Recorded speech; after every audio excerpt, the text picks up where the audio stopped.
দেখুন প্রিয় ভাইজানেরা, আপনারা দেখতেছেন এটা একটা স্যাঙ্গা।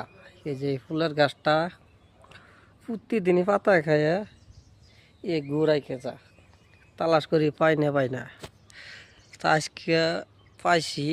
এই যে দেখুন কি প্রকার মাথা নাড়াইতেছে।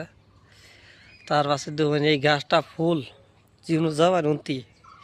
এই যে সাইডে একটা দেখুন কালা তুত্তুর করে, এটা হচ্ছে মদ্দা, আর এই যে হচ্ছে মাগি।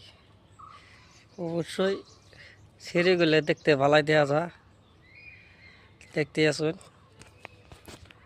তো এই যে সরম পাইছেন আর মাথাটা সেও করে রাখছো দেখুন, এই যে এরকম দেখতে আসুন। নিচের মধ্যে 50টা আছে। এই যে দেখুন একটা টানা দিতে আছে দেখুন, দেখুন। তো এটা কি স্যাঙ্গা, আমরা ওই স্যাঙ্গা ওরা কমলা বসো। তো এই কমলা বসো না স্যাঙ্গা। তো আপনার কাছে আশা থাকলো আপনারা কমেন্টে নামটা জানাই দিবেন। দেখুন গাছটা ভর্তি